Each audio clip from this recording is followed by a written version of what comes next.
right, so I am here. This is the 15th episode of On That Note. I am with Steve Alexander of the band The Black Queen. We are here behind the Rebel Lounge in true rock star fashion outside of the tour bus. Where I want to get started with you is with the song No Accusations. Okay. That was the one we talked about too.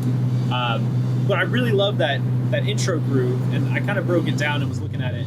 And one of the things that I found really interesting was how much of the groove comes from the effects and the filters rather than the drums, because the drums themselves are They're really straightforward on that. Yeah. So what is your guys' process in terms of building these kind of intricate grooves using kind of traditional drum elements and filters and all that stuff?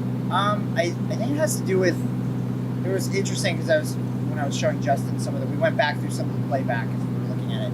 I don't typically do things that are like maybe on the one. Mm-hmm. Yeah. So I'll do things that are on off beats, and it ends up sounding more like a Sade bass line or something, Yes. as opposed to like everyone does, like any EDM kind of thing would always be like, we need the most impact on the one. Yeah. Always do that. It'll give it a groove and kind of like a hypnotic kind of feeling if it can roll like that, like almost like Massive Attack. Yeah, yeah. Because that bass line is very, very syncopated on that song. Yeah. Starts on the and of 1, and then it has those accents on the E of 4, I believe. Yeah, I was trying to like do like a weird hybrid of maybe like Massive Attack meets like even like Violator, Depeche Mode meets Closer. Okay. I don't know. That's kind of what, Yeah. how it formed. And then, do you know that? Because I know it's a collaborative thing as well. So there's that element of it's like that. It's almost a snare sound, but it's kind of like washier. You know Which what I'm one? talking about? The thing? Yes, that one. The breathy thing. We always do that. That's like a, I don't know. I guess it would be like try to do The World in My Eyes snare. Okay. That's like always try to copy that kind of thing, Yeah. where it sounds like a voice as opposed to just like a percussive hit. Yeah. You know what I mean? And then the kick drum in that song, I wanted it to sound like early Wu-Tang. Okay. RZA, like MPC, just cranked, kind of saturated kind of thing. Yeah. So, yeah, I don't know. It's a combination of a bunch of things. And it turned out, I mean, awesome. The bass line, though, like the filters and the thing, Yeah. the thing you're saying is, I think that's the most important part of the groove. Yeah. It kind of snakes around a bit. Which is really interesting, because having like the filter be the kind of almost the primary rhythmic element is, I mean it's common in electronic music, but it's definitely a unique way to look at it. So when did you start creating like music that way, or was that something you started doing from the beginning when you were first doing it? I love textural kind of things, so that was kind of I had, if you hear it without that section or that top part, it's just basically like a really nice like Oberheim kind of bass line, which sounds great on its own, but without that thing, then it's like, it's not, it doesn't have the, you know what I mean, like the that rolling, sexiness kind of thing. Like last night we were playing it, I couldn't hear it, I'm like, where is it? And I'm like, is it on? Like, I'm asking him, this was low, it was just low, so we had to turn it up today, so. Got it.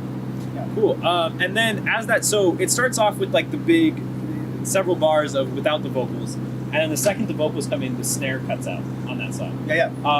Was that something that was there originally, or was that something you looked back and you kind of wanted it to build more? That's so you something I decided did. to kind of reduce. Yeah, we I kind of approached this song more like how we approached Secret Scream. Okay.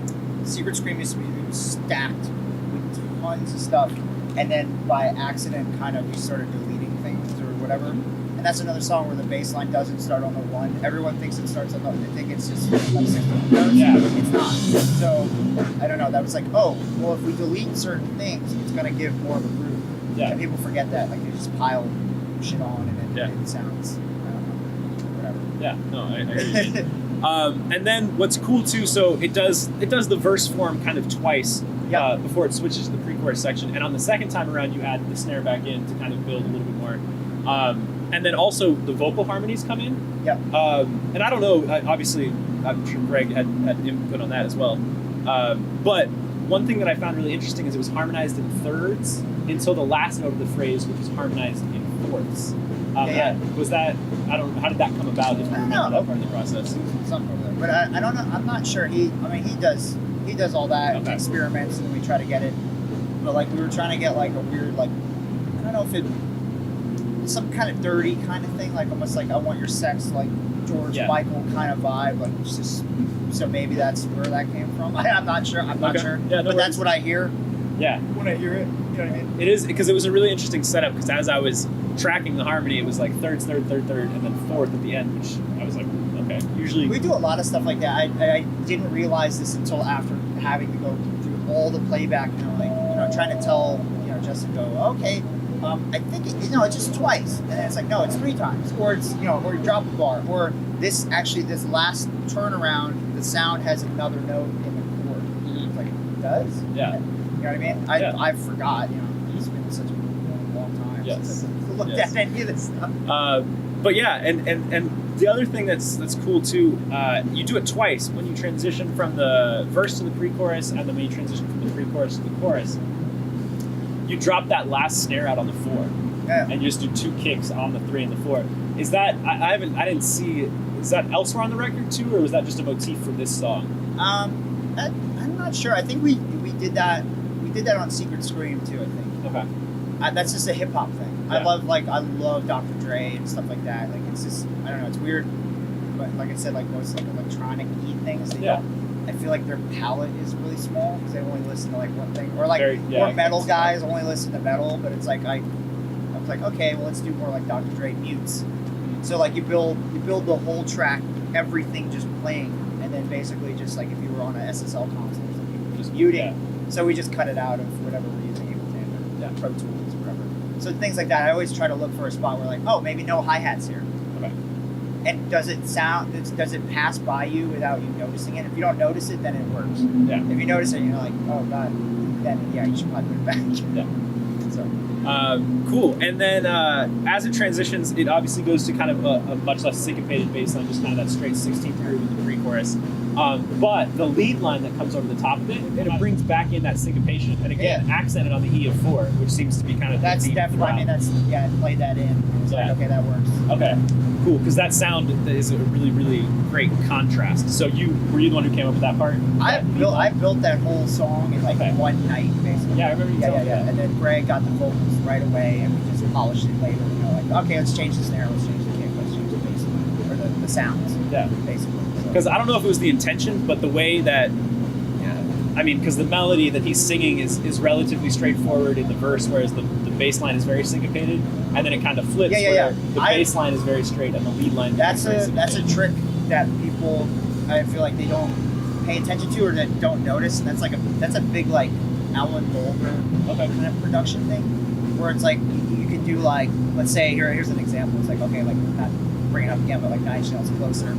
You get the bass, the bass line rolls through like the whole verse, then you get to the pre-chorus and it's a distorted or a live bass with live drums. Yeah. And then you go back to electronic and things like that. So like if you figure out these kind of shifts, inversions. then you can make something more interesting. Yeah. And it's not that hard. It's just you got to be like looking for it. Yeah. And that was definitely a really cool one, just because it was that flip of lead syncopation. It kept the groove still really interesting, even though our bass line and drums were a little bit more straightforward. Yeah. It's great. See what I mean? Like, really people cool. don't notice that stuff. And then when it transitions into the chorus, really stripped back compared to the rest of the track. We had that filled up with a bunch of stuff.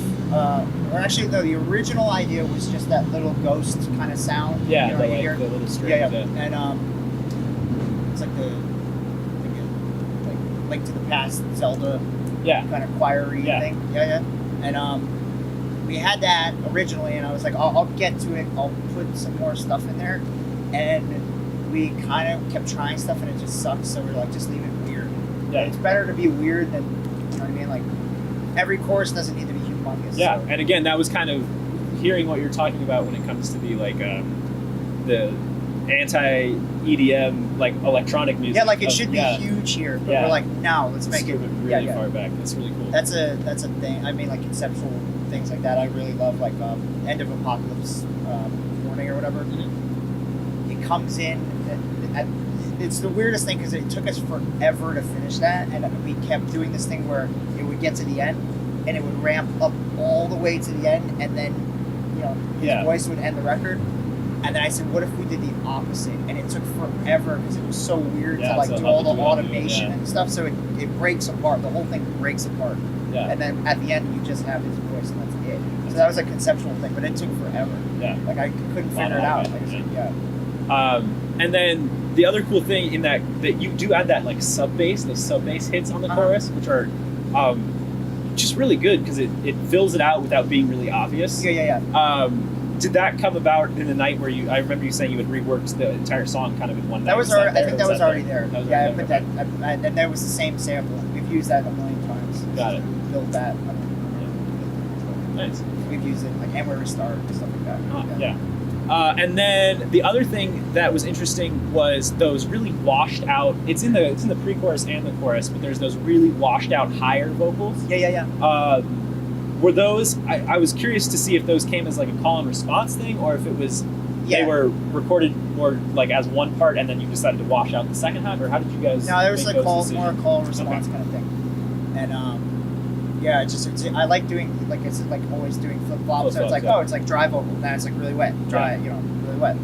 So that's kind of what that was. Awesome. And then wrapping up with two questions I like to ask everybody is, how did you? Because obviously the music you're making is very like conceptual, very complex, technically and artistically. So, what was your music education process like? How did you learn how to do these things? I would say I played in a bunch of bands back in New Jersey when I was a kid, like from like 16 to whatever, now basically. And I guess like I don't know. I had my grandfather. He was involved with music, and he used to sing in the choir at church, and they had a pipe organ and things like that. And I was kind of forced to go all the time, and I fell in love with kind of like piano and organ and like orchestral kind of stuff. And that was kind of like an early education, but I played saxophone as a kid, I played piano as a kid. I don't know, I played guitar forever. So I just like learned from the guitar world. I didn't really have any teachers, so I just was like, okay, I'll learn how to play every, Smashing Pumpkins song, whatever, anything, Alice Cooper, I don't know, anything that was in the guitar world. So I just kind of just did that and just kept going. And then as far as like Pro Tools and things like that, learning that, one of my bands had to record when I was about 18. I was like sick of paying money to go to a studio, and I had a friend that had a Pro Tools rig, a Digi 001. And he's like, I'll show you how to use Pro Tools. So he showed me how to use it, and that's how I had my education starting with like technical kind of things. And then I could use any DAW. Competent and whatever. Pretty DAW literate. Yeah. And then the other question I usually like to ask is, what is one thing as a musician you wished you had learned earlier? Or if you could go back in time and tell younger Steven something, what would it be in order to kind of kickstart your process? Not read too many forums. I think there's so much incorrect information. I think YouTube is just like a dumpster of the internet, and people are like, oh, it's got a lot of likes, so it must be right. It's bullshit. I would say, like, people going, oh, you can only EQ, you can only boost like 3 dB. Yeah. I'll boost 20 dB. Who gives a shit? If it sounds good, it sounds good. It doesn't matter. So don't listen too much to some guy that you're never going to meet anyway. Who cares? And I'm way better at mixing now because I've kind of abandoned all these kind of, it has to be technically like this. Yeah. I wasted so much time doing like surgical things that didn't need to be there. You know what I mean? Like, so I think, I wasted probably years of my life trying to EQ stuff I didn't need to EQ in that way. Or, I need a compressor here. No, you don't. Just don't use it. Who cares? Turn it up. You know what I mean? Yeah. It's pretty, I don't know. So I would say that's a good advice for anybody. It's like, stop. Like, get as much knowledge as you need, but then learn your own way of doing the thing. It's like Steve Albini or whatever. I read some interview. They're like, how do you get that Steve Albini sound? He's like, take a mic and put it on the thing and then hit record. That's how you get the sound. Like the Pixies sound like the Pixies. You just captured them. Yeah. So I don't know. That's my advice. No, that's great advice. Yeah, and taking a more a more artistic approach to, I think, mixing is always a good suggestion. Well, thank you very much for taking the time. I appreciate it. I definitely think everybody out there should go and catch the Black Queen on tour.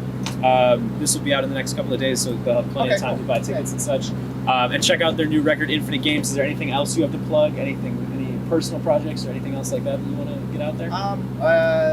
I've been working on some music for Rob Sheridan, my good friend. His comic book called High Level, which is out now. So you should go get the comic book, but also you'll hear some stuff from me at some point. Cool. Just the instrumental kind of stuff, just a companion piece to the comic. Okay. Yeah.